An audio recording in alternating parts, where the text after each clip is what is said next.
सभी को जय मसीह की। आज हम उत्पत्ति का 4th चैप्टर 4 चैप्टर को पढ़ेंगे और मेरा पूरा विश्वास है कि जो इस वीडियो को देखेगा सुनेगा वो ब्लेस होगा और आशीषित होगा, हील होगा प्रभु यीशु मसीह के समर्थी नाम में। आमीन आमीन। ਕਾਇਨ ਤੇ ਹਾबिल। तद आदम ने अपनी पत्नी नाल संग कीता ਅਤੇ ਉਹ ਗਰਭਵਤੀ ਹੋਈ। ਉਸਨੇ ਇੱਕ ਪੁੱਤਰ ਨੂੰ ਜਨਮ ਦਿੱਤਾ। ਉਸਨੇ ਆਪਣੇ ਪੁੱਤਰ ਦੇ ਜਨਮ 'ਤੇ ਇਹ ਕਿਹਾ, ਪ੍ਰਭੂ ਦੇ ਵੱਲੋਂ ਮੈਨੂੰ ਇਹ ਪੁੱਤਰ ਦੀ ਦਾਤ ਮਿਲੀ ਹੈ। ਇਸੇ ਲਈ ਉਸਨੇ ਉਸ ਦਾ ਨਾਂ ਕਾਇਨ ਰੱਖਿਆ। ਹਵਾ ਨੇ ਇਸ ਦੇ ਪਿੱਛੋਂ ਇੱਕ ਹੋਰ ਪੁੱਤਰ ਨੂੰ ਜਨਮ ਦਿੱਤਾ ਜਿਸ ਦਾ ਨਾਂ ਉਸਨੇ ਹਾबिल ਰੱਖਿਆ। ਹਾबिल ਅਜਾੜੀ ਬਣ ਗਿਆ ਪਰ ਕਾਇਨ ਖੇਤੀਬਾੜੀ ਕਰਨ ਲੱਗਾ। ਕੁਝ ਦਿਨਾਂ ਦੇ ਪਿੱਛੋਂ ਕਾਇਨ ਆਪਣੀ ਫਸਲ ਦਾ ਕੁਝ ਫਲ ਚੜ੍ਹਾਵੇ ਦੇ ਤੌਰ 'ਤੇ ਪ੍ਰਭੂ ਦੇ ਸਾਹਮਣੇ ਲੈ ਕੇ ਆਇਆ। ਹਾबिल ਵੀ ਆਪਣੇ ਇੱਜੜ ਦਾ ਪਹਿਲੌਠਾ ਲੇਲਾ ਲੈ ਕੇ ਆਇਆ ਅਤੇ ਉਸ ਨੇ ਉਸ ਦੀ ਚਰਬੀ ਪ੍ਰਭੂ ਦੇ ਸਾਹਮਣੇ ਚੜ੍ਹਾਵੇ ਦੇ ਤੌਰ 'ਤੇ ਚੜ੍ਹਾਈ। ਪ੍ਰਭੂ ਹਾबिल ਦੇ ਚੜ੍ਹਾਵੇ 'ਤੇ ਖੁਸ਼ ਹੋਇਆ ਪਰ ਉਸਨੇ ਕਾਇਨ ਅਤੇ ਉਸ ਦੇ ਚੜ੍ਹਾਵੇ ਨੂੰ ਪਸੰਦ ਨਾ ਕੀਤਾ। ਇਸ 'ਤੇ ਕਾਇਨ ਬਹੁਤ ਕ੍ਰੋਧਿਤ ਹੋਇਆ ਅਤੇ ਉਸ ਦਾ ਮੂੰਹ ਉਤਰ ਗਿਆ।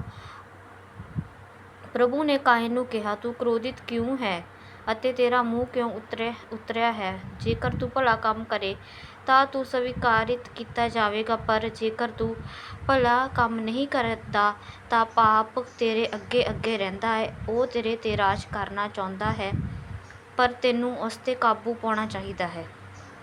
सो क्या हुआ, जब परमेश्वर जो हव्वा थी उसने दो जो पुत्रों को जन्म दिया। एक का नाम उसने कायन रखा और एक का नाम उसने हाबिल रखा। जो कायन था वो खेतीबाड़ी करने लग गया और जो हाबिल था वो इज्जड़ों को संभालने लगा, पशुओं का काम करने लगा। और फिर जो हाबिल था उसने अपने चढ़ावा प्रभु के सामने अपनी कुर्बानी चढ़ाई, लीला चढ़ाया। और जो कायन था उसने भी अपनी जो प्रभु के सामने अपनी भेंट चढ़ाई, पर प्रभु ने हाबिल की जो भेंट थी वो स्वीकार की, कायन की जो थी स्वीकार नहीं की। और प्रभु ने कायन से कहा, जे तू अच्छे काम भले काम करे तो तेरी कुर्बानी भी जो है वो स्वीकार की जाएगी। तद ਕਾਇਨ ਨੇ ਆਪਣੇ ਭਰਾ ਹਾबिल ਨੂੰ ਕਿਹਾ, ਆ ਅਸੀਂ ਬਾਹਰ ਖੇਤ ਵਿੱਚ ਚੱਲੀਏ। ਜਦੋਂ ਉਹ ਦੋਵੇਂ ਬਾਹਰ ਖੇਤ ਵਿੱਚ ਸਨ ਤਾਂ ਕਾਇਨ ਨੇ ਆਪਣੇ ਭਰਾ ਹਾबिल 'ਤੇ ਹੱਲਾ ਬੋਲ ਕੇ ਉਸ ਨੂੰ ਮਾਰ ਦਿੱਤਾ। ਤਦ ਪ੍ਰਭੂ ਨੇ ਕਾਇਨ ਤੋਂ ਪੁੱਛਿਆ, ਤੇਰਾ ਭਰਾ ਹਾबिल ਕਿੱਥੇ ਹੈ? ਕਾਇਨ ਨੇ ਉੱਤਰ ਦਿੱਤਾ, ਮੈਂ ਨਹੀਂ ਜਾਣਦਾ ਕਿ ਮੈਂ ਮੇਰੇ ਆਪਣੇ ਭਰਾ ਦਾ ਰਾਖਾ ਹਾਂ। ਪ੍ਰਭੂ ਨੇ ਕਾਇਨ ਨੂੰ ਕਿਹਾ, ਤੂੰ ਇਹ ਕਿਉਂ ਕੀਤਾ? ਦੇਖ, ਤੇਰੇ ਭਰਾ ਦਾ ਲਹੂ ਮਿੱਟੀ ਵਿੱਚੋਂ ਮੈਨੂੰ ਬਦਲੇ ਦੇ ਲਈ ਪੁਕਾਰ ਰਿਹਾ ਹੈ। ਤੂੰ ਇਸ ਧਰਤੀ 'ਤੇ ਸ਼ਰਾਪੀ ਠਹਿਰਿਆ ਹੈ ਜਿਸ ਨੇ ਤੇਰੇ ਹੱਥੋਂ ਤੇਰੇ ਭਰਾ ਦਾ ਲਹੂ ਪੀਣ ਦੇ ਲਈ ਮੂੰਹ ਖੋਲ੍ਹਿਆ। ਜਦੋਂ ਤੂੰ ਜ਼ਮੀਨ ਵਾਹੇਗਾ ਤਾਂ ਇਹ ਤੇਰੇ ਲਈ ਕੁਝ ਪੈਦਾ ਨਹੀਂ ਕਰੇਗੀ। ਤੂੰ ਧਰਤੀ 'ਤੇ ਇੱਕ ਭਗੌੜੇ ਪਰਦੇਸ਼ੀ ਦੇ ਰੂਪ ਵਿੱਚ ਰਹੇਗਾ। ਤਦ ਕਾਇਨ ਨੇ ਪ੍ਰਭੂ ਨੂੰ ਕਿਹਾ, ਮੇਰੀ ਸਜ਼ਾ ਮੇਰੇ ਸਹਿਣ ਤੋਂ ਬਾਹਰ ਹੈ। ਦੇਖ, ਤੂੰ ਮੈਨੂੰ ਅੱਜ ਇਸ ਧਰਤੀ ਤੋਂ ਦੂਰ ਕਰ ਦਿੱਤਾ ਹੈ ਅਤੇ ਮੈਂ ਤੇਰੇ ਤੋਂ ਦੂਰ ਹੋ ਚੁੱਕਾ ਹਾਂ। ਮੈਂ ਧਰਤੀ 'ਤੇ ਇੱਕ ਭਗੌੜੇ ਪਰਦੇਸ਼ੀ ਦੇ ਰੂਪ ਵਿੱਚ ਹਾਂ। ਜੋ ਵੀ ਮੈਨੂੰ ਦੇਖੇਗਾ ਮਾਰ देगा। सो क्या हुआ, फिर कायन अपने जो भाई था उस पर इतना क्रोधित हुआ कि उसने उसे मार डाला। और जब परमेश्वर ने उससे पूछा तो वो बोला कि मैं नहीं जानता वो कहाँ पर है, कि मैं उसका रखवाला हूँ। परमेश्वर ने कहा, उसका लहू जो है वो धरती से चिल्लाकर न्याय के लिए वो चिल्ला रहा है, इसलिए तो ये धरती पर तो श्रापी ठहरेगा। सो कायन ने कहा, परमेश्वर ये सज़ा मेरे सहने से बाहर है, जो कोई मुझे देखेगा वो मार डालेगा। प्रभु ने कायन ਨੂੰ ਉੱਤਰ ਦਿੱਤਾ, ਨਹੀਂ, ਜੇਕਰ ਤੈਨੂੰ ਕੋਈ ਮਾਰੇਗਾ ਤਾਂ ਉਸ ਤੋਂ 7 ਗੁਣਾ ਬਦਲਾ ਲਿਆ ਜਾਵੇਗਾ। ਪ੍ਰਭੂ ਨੇ ਕਾਇਨ 'ਤੇ ਇੱਕ ਚਿੰਨ੍ਹ ਲਾ ਦਿੱਤਾ ਕਿ ਕੋਈ ਉਸ ਨੂੰ ਫੜ ਕੇ ਮਾਰ ਨਾ ਦੇਵੇ। ਤਦ ਕਾਇਨ ਪ੍ਰਭੂ ਦੇ ਸਾਹਮਣੇ ਚਲਾ ਗਿਆ ਅਤੇ ਅਦਨ ਦੇ ਪੂਰਬ ਪਾਸੇ ਦੇ ਨੋਦ ਇਲਾਕੇ ਵਿੱਚ ਜਾ ਕੇ ਰਹਿਣ ਲੱਗਾ। सो परमेश्वर ने जो था कायन के ऊपर एक चिन्ह लगा दिया। प्रभु ने कहा कि जो कोई तुझे मारेगा उससे 7 गुना बदला लिया जाएगा। एक चिन्ह परमेश्वर ने उसे लगा दिया, तो तब वो वहाँ से चला गया और जो था पूर्व में नोद इलाके में जाकर रहने लगा। कायन दा वंश। कायन ने अपनी ਪਤਨੀ ਨਾਲ ਸੰਗ ਕੀਤਾ ਅਤੇ ਉਸ ਦੇ ਇੱਕ ਪੁੱਤਰ ਨੂੰ ਜਨਮ ਦਿੱਤਾ ਜਿਸ ਦਾ ਨਾਂ ਉਸਨੇ ਹਨੋਕ ਰੱਖਿਆ। ਫਿਰ ਕਾਇਨ ਨੇ ਇੱਕ ਨਗਰ ਵਸਾਇਆ ਜਿਸ ਦਾ ਨਾਂ ਉਸਨੇ ਆਪਣੇ ਪੁੱਤਰ ਦੇ ਨਾਂ 'ਤੇ ਹਨੋਕ ਰੱਖਿਆ। ਹਨੋਕ ਦਾ ਪੁੱਤਰ ਇਰਾਦ ਦਾ ਮਥੂਸ਼ਲੇ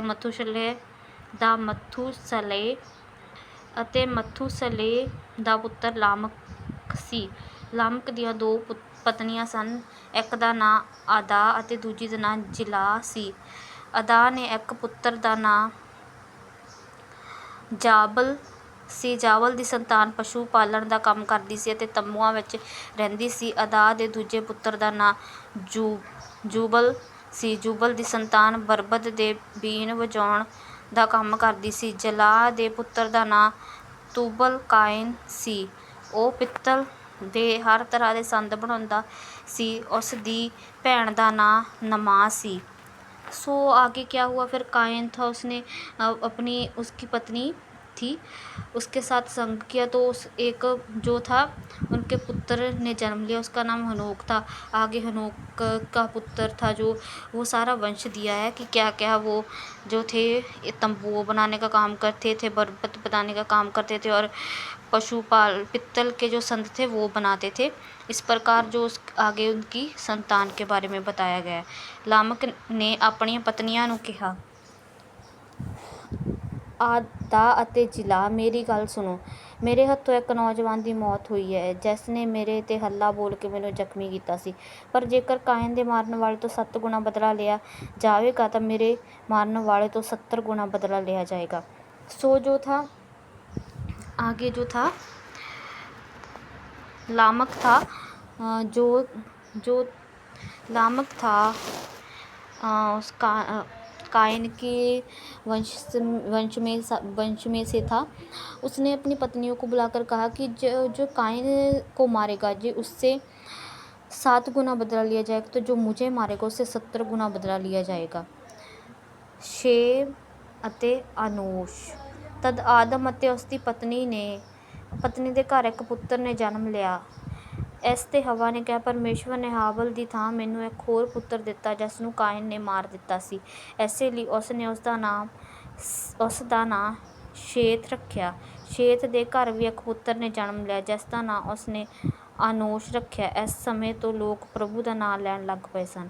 सो फिर आदम और हव्वा थे, उनके भी एक पुत्र ने जन्म लिया। उसने परमेश्वर का धन्यवाद करते हुए कहा कि परमेश्वर ने हाबल की था मुझे एक और पुत्र दिया है जिसे कायन ने मार दिया था, और उन्होंने उसका नाम सेत रखा, और सेत के भी एक पुत्र ने जन्म दिया, उसने उसका नाम अनोश रखा। तब तक सब लोग जो थे प्रभु का नाम लेने लग गए थे। सो ये वीडियो में इतना ही कि इस वीडियो में हमने क्या सीखा कि परमेश्वर ने जो था कायन की भेंट को स्वीकार नहीं किया था और हाबिल की भेंट को स्वीकार किया था, क्योंकि कायन जो था वो शुद्ध मन से भेंट नहीं लेकर गया था। सो उसने उसे मार डाला था। तो परमेश्वर ने उसे सज़ा दी, पर उसे एक चिन्ह दिया कि तुम्हें आगे कोई भी नहीं, कोई मारने वाले को 7 गुना जो बदला लिया जाएगा। तो बाद में हव्वा और जो थी आदम था, उनके भी एक पुत्र और ने जन्म लिया, सेत ने। फिर सेत के अनूश ने जन्म लिया। तब तक सब लोग जो परमेश्वर को जान चुके थे। सो इतनी इस वीडियो में इतना ही। आगे की वीडियो में मिलते हैं। तब तक के लिए सबको जय मसीह की। Praise the lord. प्रभु यीशु आपको सबको आशीषित करे।